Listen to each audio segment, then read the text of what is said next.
بسم اللہ الرحمن الرحیم۔ اللہ کے نام سے جو رحمان اور رحیم ہے۔ وَلَقَدْ يَسَّرْنَا الْقُرْآنَ لِلذِّكْرِ فَهَلْ مِن مُّدَّكِرٍ۔ ہم نے اس قرآن کو نصیحت کے لیے آسان ذریعہ بنا دیا ہے، پھر کیا ہے کوئی نصیحت قبول کرنے والا؟ اعوذ باللہ من الشیطان الرجیم، بسم اللہ الرحمن الرحیم۔ الرحمن علق القرآن خلق الإنسان علمه البيان، الشمس والقمر بالحسبان، والنجم والشجر يسجدان، والسماء رفعها ووضع الميزان، ألا تطغوا في الميزان، وأقيموا الوزن بالقسط ولا تخسروا الميزان، والأرض وضعها للأنام، فيها فاكهة والنخل ذات الأكمام، والحب ذو العصف ذو الريحان، فبأي آلاء ربكما تكذبان۔ سورۃ الرحمن اس سورت کا ایک نام سورت عروس القرآن بھی ہے۔ یاد رکھیں سورت قرآن عظیم کی حمد اور عروس کا معنی غلط حملہ اور غلط کو باغیوں پر ایک خصوصیت حاصل ہوتی ہے اور اس پہ ایک زینت ہوتی ہے، تو اس صورت میں بھی اللہ تعالیٰ نے ایک شان زینت اور ایک خاص خصوصیت رکھی۔ اس صورت میں اللہ تعالیٰ کی رحمانیت کا بیان، اللہ تعالیٰ کی رحمتوں کا، نعمتوں کا، قدرتوں کا اور رحمتوں کا ذکر ہے۔ اس سورت کی پہلی آیت الرحمن، یہ گویا ایک ورڈ ہو گیا، اور آگے پوری سورت اس کی تفسیر ہو گئی، تو یہ سورت رحمانیت الہی کی تفسیر ہے۔ اور اس سورت کی آخری آیت اور سب سے آخر میں فرمایا تبارک اسم ربک ذی الجلال والاکرام، برکت والا ہے تیرے رب کا نام جو کہ جلال اور اکرام والا ہے۔ تو برکت ہے اللہ کی طرف سے، یہ رحمتوں اور برکتوں والی سورت ہے۔ اور اس سورت میں 31 بار فَبِأَيِّ آلَاءِ رَبِّكُمَا تُكَذِّبَانِ، پس دو رب کی کون کون سی نعمتوں کو جھٹلاؤ گے اور اس کا انکار کرو گے۔ یہ اللہ تعالیٰ کی نعمتوں کا ذکر ہے، تو رحمت پر، برکت پر اور نعمت پر یہ سورت کا عنوان ہے۔ ان رحمتوں اور نعمتوں اور نعمتوں کے ذریعے سے اللہ کو پہچانو اور اللہ کی معرفت حاصل کرو۔ اس سے پہلے سورۃ القمر میں تخویف اور ڈراوے کا عنوان تھا، اور اس صورت میں اللہ تعالیٰ نے بار بار یہ فرمایا کہ میرے عذاب صدقوا إلى عذاب کیسا بہت فَكَيْ بَكَانَ عَذَابِي وَنُذُرِ. اور ساتھ میں فرمایا وَلَقَدْ يَسَّرْنَا الْقُرْآنَ لِلذِّكْرِ فَهَلْ مِن مُدَّكِرٍ. تو عذاب والا معطر ڈرانے کا جو مفہوم ہے وہ اس صورت کے مضمون پر غالب تھا. سورۃ الرحمن میں اللہ تعالیٰ کی رحمانیت کا اور نعمتوں کا ذکر فرما کر اس مضمون کو بیلنس کیا کہ اللہ کے عذاب سے نہ ڈرو، لیکن وہ اللہ بڑا رحمان اور مہربان ہے، وہ بڑی نعمتوں سے نوازنے والا ہے. تو اس اللہ سے اس کی رحمت اور برکت اور نعمت پر طلب کرو، اس کی طرف قائل ہو جاؤ. تو پہلی سورۃ القمر میں تصویر ڈرانے کا مذہب، لیکن سورۃ الرحمن میں تبشیر، بشارت، خوشخبری کا مذہب، نعمتوں کا عنوان.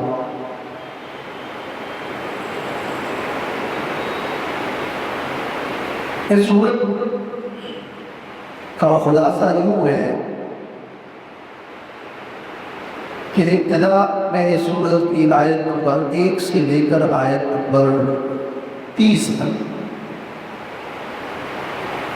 ایک حصہ ہے، پھر 30 سے لے کر آیت نمبر 45 تک دوسرا حصہ ہے، اور 45 46 سے لے کر آخر تک یہ سورت کا تیسرا حصہ ہے. جو پہلا حصہ ہے اس میں اللہ تعالیٰ نے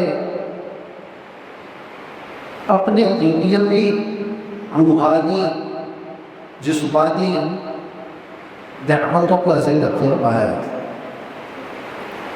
اللہ تعالیٰ نے قرآن کی نعمت عطا فرمائی، قرآن کی نعمت کے ساتھ ساتھ بولنا سکھایا، شمس و قمر کی نعمت اور نجم و شجر کی نعمت کا ذکر ہے، آسمان اور زمین کا ذکر ہے، فنوں اور پیرجات کا ذکر ہے، نعمتوں کا تذکرہ. یہ جو پہلا حصہ ہے 30 تک، اس میں دنیاوی نعمتوں کا تذکرہ ہونا، لیکن 30 سے 45 تک اس حصے میں جہنم اور جہنم کے عذاب کا ذکر، اور اس کے بعد 45 سے آخر تک اس میں 2 قسم کی جنتوں کا ذکر ہے.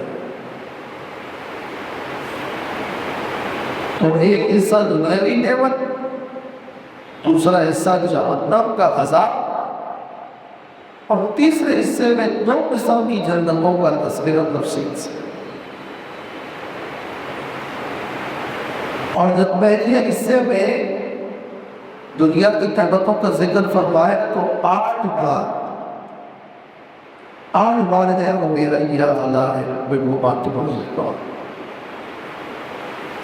اور پھر دوسرے حصے میں جب جہنم کا ذکر وہاں 7 میں فرمایا کہ کبھی اللہ بات بولتا. اور پھر تیسرے حصے میں جب 2 قسم کی جنتوں کا ذکر ہے تو 8 بار ایک قسم کی جنت کے ذکر میں ہے کبھی آتا ہے رب کو بات، اور 8 بار دوسرے قسم جنت کے تذکرے میں ہے کبھی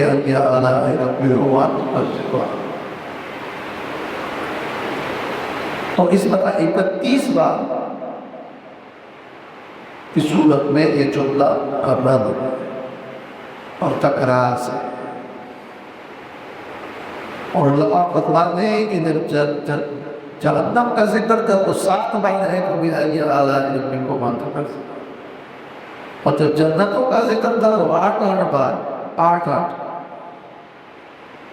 کہ جہنم کے 7 دروازے ہیں اور جنت کی 8 دروازے.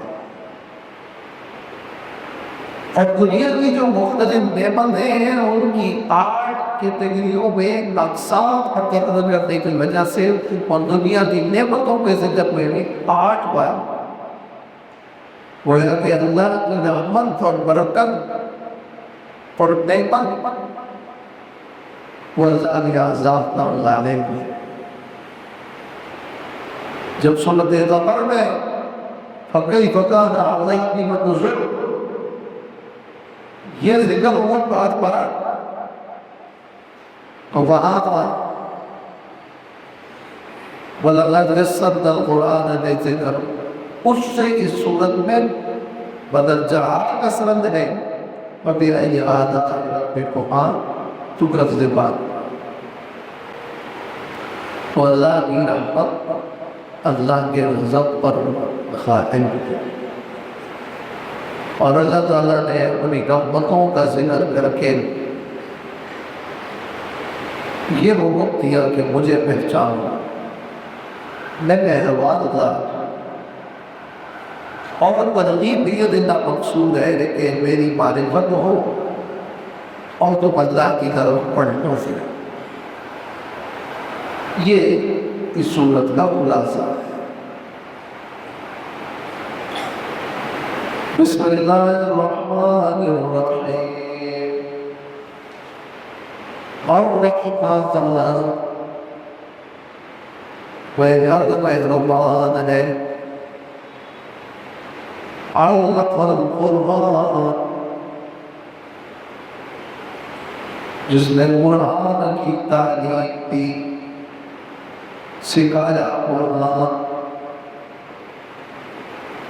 خلق الانسان پیدا کیا انسان کو علقہ البیان سکھایا اس کو بیان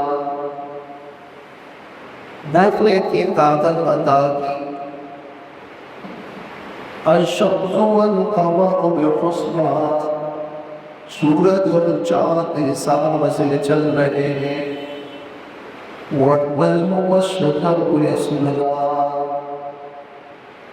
اور جمانے اور درخت سجدے کر رہے ہیں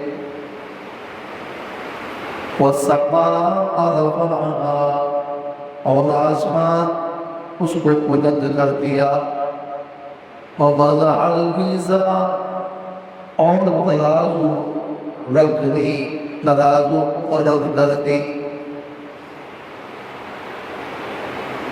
اور پھر پہلے لفظ سے پڑھ رہا یہ رحمان کا لفظ صفت مشبہ کا یا مبالغے کا صیغہ ہے رحم اور رحمت سے مشتق یا اس لفظ الرحمن کا معنی ہے بہت بڑا پیغام جس کی رحمتیں وسیع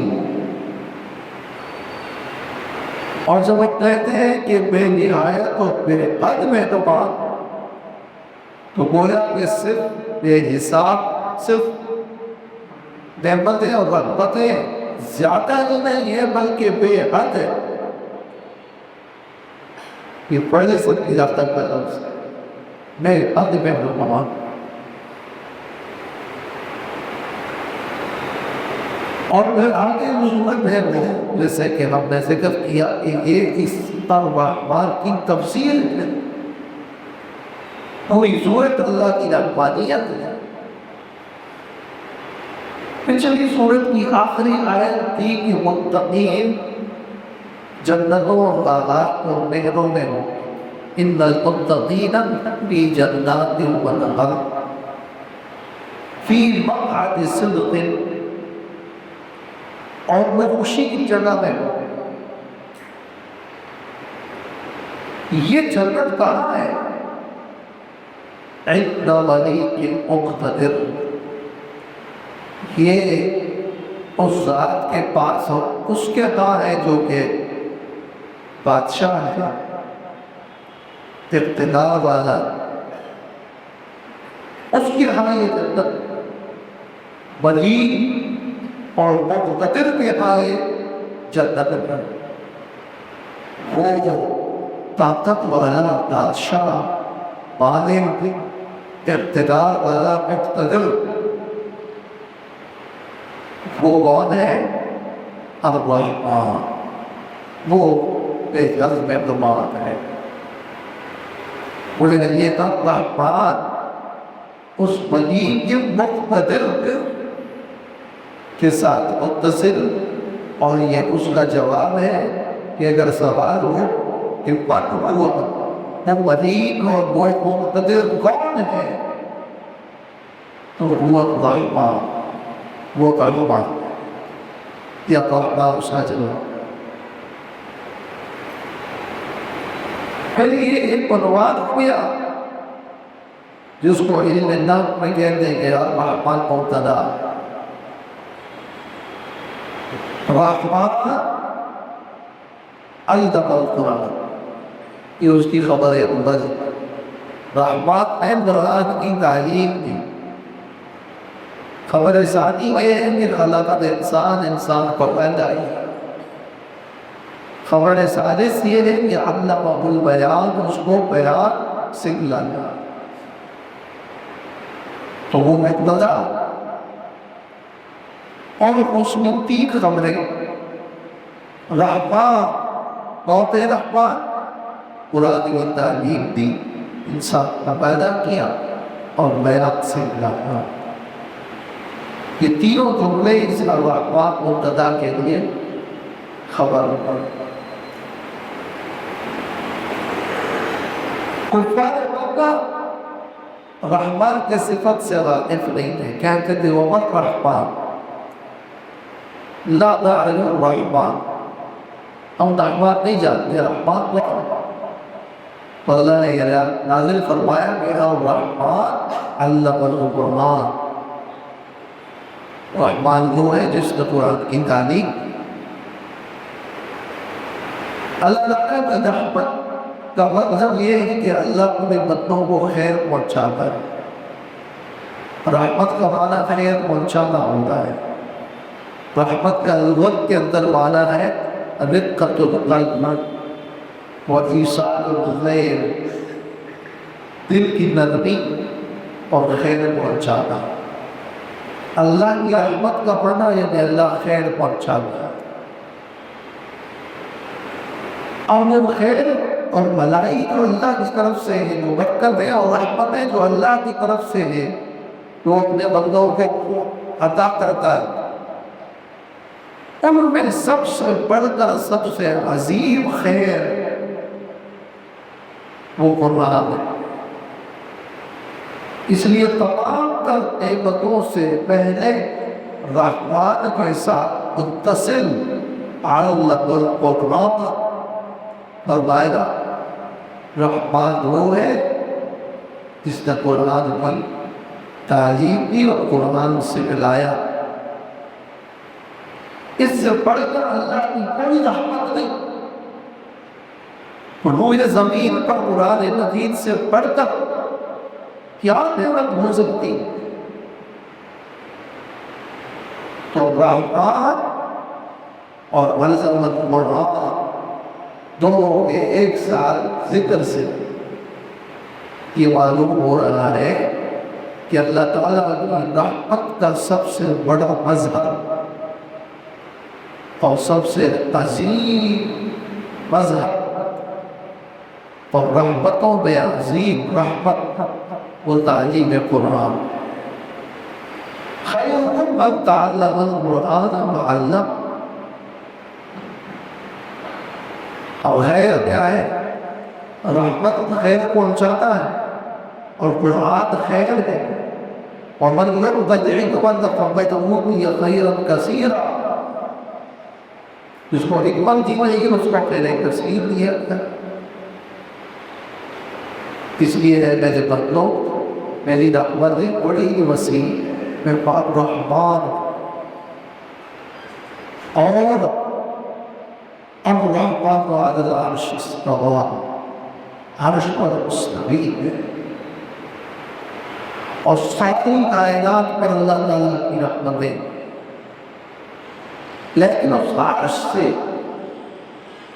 میں نے اپنی مخلوق کی ہدایت اور رہنمائی کے لیے جس قرآن کو نازل فرمایا، یہ قرآن اور اس کی تعلیم، اس کے الفاظ کی تعلیم یا اس نمانے کی تعلیم، یہ ذکر نہیں ہوتا۔ اس نے قرآن سے لایا، قرآن کا لفظ کا سکھلایا، قرآن کا معنی بھی سکھلایا۔ یہ سب سے بڑی رحمت ہے۔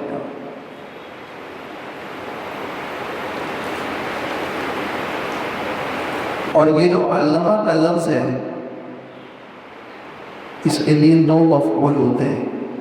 عربی کے اعتبار سے اس کے لیے 2 مفعول ہوا کرتے ہیں۔ سکھایا، کیا سکھایا؟ قرآن سکھایا۔ کس کو سکھایا؟ یہ دوسرا مفعول، لیکن وہ ذکر نہیں۔ قرآن سکھلایا، قرآن کی تعلیم کی، کس کو؟ یہ تعلیم تھی محمد صلی اللہ علیہ وسلم، یعنی علم القرآن، علم القرآن، قرآن محمد صلی اللہ علیہ وسلم کو سکھلایا۔ اور پھر وعلم محمد صلی اللہ علیہ وسلم کو پتہ، اور میرے آقا صلی اللہ علیہ وسلم نے میری قرآن اپنی امت کو سکھلایا۔ تو ڈائریکٹ یہ سکھایا وہ اپنے پیغمبر کو، اور انہیں واسطے سے سکھلایا امت کو، اور تعلیم دی پیغمبر نے اور تعلیم دی امت کو۔ یوں کہتے ہیں علم القرآن من شاء، جس کو چاہا اللہ نے قرآن سکھلا دیا۔ جبریل کو، پیغمبر کو، امت کے علماء مفسرین، جس کو اللہ نے چاہا قرآن سکھلا دیا۔ یا علم القرآن۔ اور پھر اس نادی کے قرآن کی نیت جس طرح لفظ رحمت سے معلوم ہو رہی ہے، اسی طرح اللہ تعالیٰ نے انسان سے بھی معلوم ہو رہی ہے کہ فرمایا انسان کو پیدا کیا، انسان کو پیدا کیا۔ اب پیدائش انسان کا ذکر بعد میں اور تعلیم قرآن کا ذکر پہلے کیا۔ فضائل ایک ترتیب یہ تھی کہ اللہ بات ہے، اس نے انسان کو پیدا کیا، پھر قرآن کی تعلیم کی، لیکن فرمایا اللہ رحمان ہے، اس نے قرآن کی تعلیم دی اور انسان کو پیدا کیا۔ پیدائش میں انسان کا ذکر بعد وجہ اللہ کی رحمتوں میں تعلیم قرآن انسان سے مرد اللہ، اور اگر تعلیم قرآن اللہ کی مدد سے معرفت کی تعلیم ہی نہ ہو، غیبت انسانی کا مقصد فوت ہو جائے۔ پہلے مقصد ہوتا ہے، بعد میں اس کے لیے چیز ہوتی ہے۔ پہلے مقصد مطالعہ کیا، اللہ القرآن، پھر خلق الانسان۔ اور یہ بالکل بڑی انداز ہے جو اللہ نے پہلی ولی میں فرمایا کہ اقرأ بسم ربک الذی خلق، اور ہمیں شروع کے نام سے جس میں پیدائش، یہ خالق سے بھی پہلے اقرأ بسم ربک الذی خلق، تو تیرا آخر جو خلق انسان سے پہلے، اللہ القرآن خلق الانسان سے پہلے۔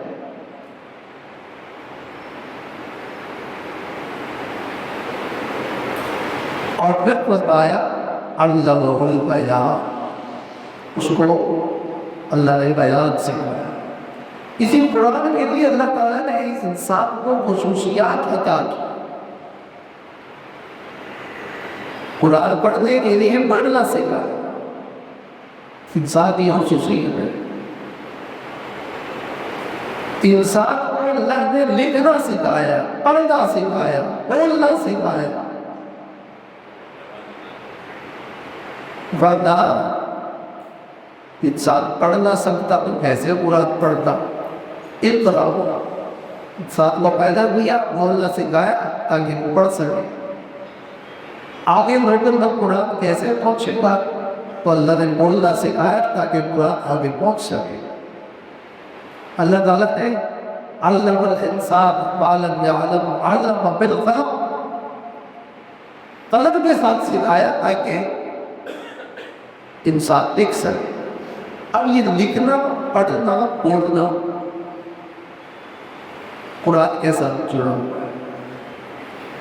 انسان کو انسانیت اور انسانیت کی یہ خاص خوبیاں اللہ نے عطا کی تاکہ وہ ان خوبیوں کو قربان کے لیے استعمال کرے. اب وہی انسان نہ قرآن پڑھے نہ قرآن لکھے نہ قرآن کی تعلیم حاصل کرے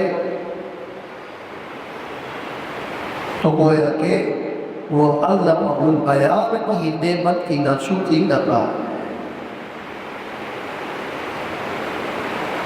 البیان کا معنی الضبط والتمییز، بولنا سیکھنا، حلال و حرام سے. انسان بول بھی سکتا ہے اور جو بولے اس کو سمجھ بھی سکتا ہے. یعنی علم البیان ما یقول و ما یقال له. ساتھ جو کہتا ہے اور جو اسے پتہ بات یہ بات دیکھیں گے. انسان کی مختلف زبانوں پہ لڑاؤ کے زمین کو ظاہر کرنا، بولنا، پھر سننا کسی کی بات کو غور و فکر کرنا، پھر لکھنا، پڑھنا، یہ خصوصیات نہیں ہے. وہ اس میں ترغیب قرآن کی تعلیم کی بھی ہے اور تدریس کی بھی ہے اور پڑھنے کی اور آگے پہنچانے کی. علم البیان قرآن پہنچانے کی.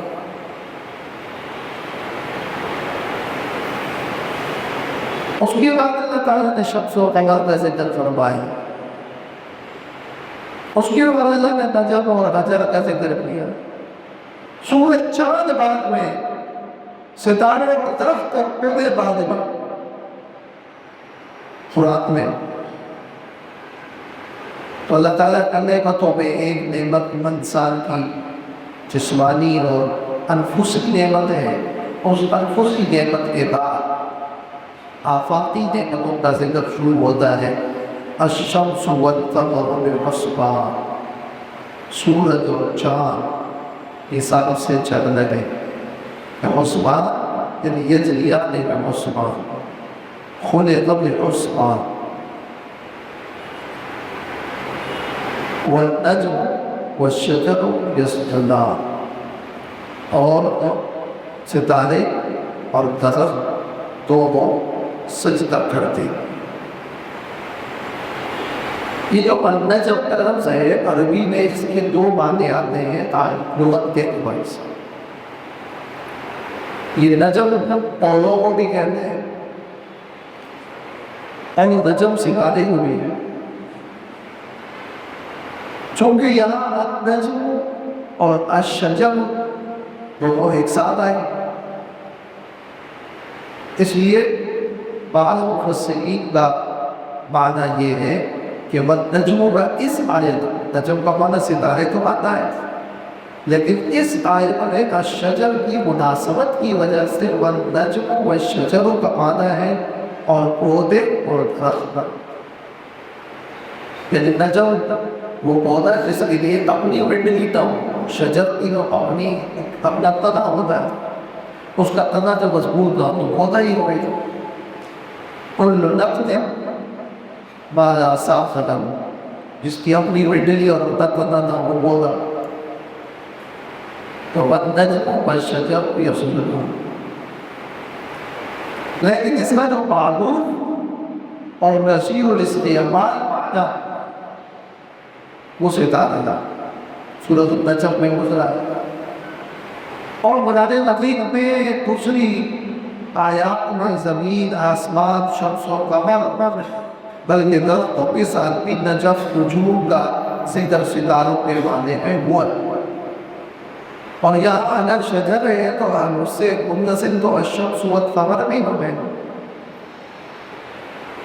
تو ستارے والا معنی بھی زیادہ ظاہر ہے۔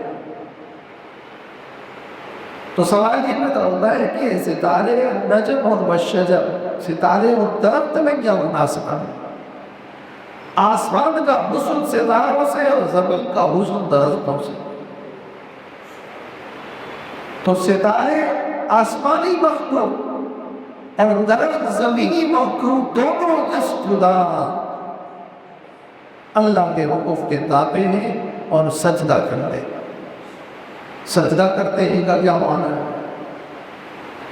سجدہ کا ایک حقیقی معنی ہے سجدہ کرنا اور جھکنا، اور سجدہ کا مجازی معنی ہوگا کہ تابع ہونا اور فرما بردار ہونا اور مطیع ہونا، یہ معنی مجازی ہوگا۔ تو سورج اور چاند کے بعد فرمایا کہ نجم اور شجر اللہ کے حکم کے تابع، یہ زمینی اور آسمانی مخلوق تمام اللہ کے حکم کے مطیع ہیں۔ لیکن اگر ہم اس کا حقیقی معنی لے کہ بھئی چاند، ستارے اور درخت حقیقی معنوں کے اعتبار سے سجدہ کرتے ہیں، حقیقی سجدہ کرتے ہیں، لیکن ہم ان کے سجدے کی کوئی حقیقت نہیں جانتے۔ ضروری تو نہیں ہے کہ آپ کو سجدے کی حقیقت نہیں جانتے، تابع و فرما بردار اللہ کے حکم کی جانب رچا سب کچھ ہے۔ اور سجدہ تو یہ بھی ہے کہ ایک درخت کا سایہ دائیں بائیں طلوع شمس اور غروب شمس کے وقت سایہ لمبا چھوٹا ہوتا رہتا ہے، وہ بھی ایک طرح کا سجدہ ہے، لیکن اس مجازی معنی کی بجائے اور اس سائے کے لمبا چھوٹا ہونے کے بجائے اگر ہم یہ کہہ دیں کہ چاند کے ستارے اور درخت سجدہ کرتے ہیں حقیقی معنوں میں، وَإِن مِّن شَيْءٍ إِلَّا يُسَبِّحُ بِحَمْدِهِ وَلَٰكِن لَّا تَفْقَهُونَ تَسْبِيحَهُ، ہر چیز اللہ کی تسبیح کرتی ہے لیکن تم ان کی تسبیح کو جانتے نہیں۔ تو پھر یہ حقیقی معنی بھی بالکل مراد ہو سکتا ہے۔ انشاءاللہ